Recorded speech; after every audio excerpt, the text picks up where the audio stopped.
Welcome to Modern Self-Protection. I'm Ben Branham, and today I want to talk to you in this video about shooting from reset. Shooting from reset is just pulling the trigger far enough for the round to go off and then letting the trigger out just a hair so it resets inside the pistol, and then we go back into the trigger and we don't have to move our trigger finger as far to get that next round going. And you can actually run the gun faster and generally more accurately. But that's not the complete entire story. Conventional wisdom is correct to a point that if I do run off a reset, I can run the gun faster and more accurately. The problem is every pistol, every rifle, every gun has a different reset point. And I noticed that a lot when I went from my Glock to my 1911 and back and forth. Now, first of all, to run your pistol off a reset, quick little easy drill to work on, and this is how you would actually learn to reset dry fire. Unloaded gun, triple, quadruple check.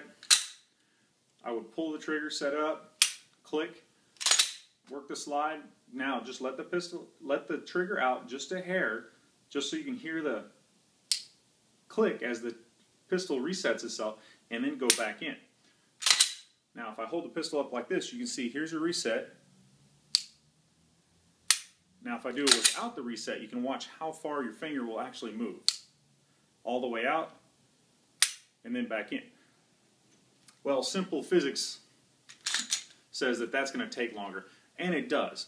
I do not shoot off a reset, haven't for years, because the problem is I went to one of these little plastic guns in about 2008 off of my custom 1911. My custom 1911 pistol, that reset was super short. I mean, like shorter than anything short.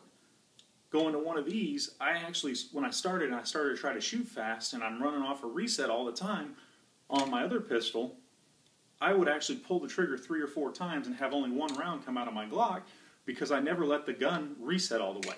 And that's one of the dangers of running off a reset. But if you train yourself enough, it's not that big a deal. The problem becomes when I want to run different pistols. My Glock here, the reset is pretty short. I already showed you that. I get used to that reset. And then, I don't know, a lot of you are probably like me, and you might run a little J-frame revolver like this. Well, a J-frame doesn't have a reset. It goes all the way through, and then I have to let the trigger all the way back out. So if I try to run this off a reset like it would be my Glock, here's what happens. The gun never cycles, it never fires. So to run this gun, I have to go all the way back out. If I try to run it off a reset, you can see I get every 2 or 3 rounds I'd actually fire the gun. That's what happened to me when I went from my 1911 to my Glock. So my suggestion is if you're going to be that one gun person that only runs a Glock and nothing else, you should be running off a reset. I gave you that little drill to start. Start out slow every single time. Just go to that click and go back into the trigger, and then you pick it up speed with time. You pick up speed with time. If you're going to run a bunch of different guns, if you're going to run your 1911, I'm going to run my Glock, I'm going to run a revolver the next day, I suggest that you don't work on the reset a lot. You let your brain think a little bit more, and you let that trigger go back a little farther than you need to let go, come back into it. That way you make sure you shoot every time. Thanks for watching this video from Modern Self-Protection.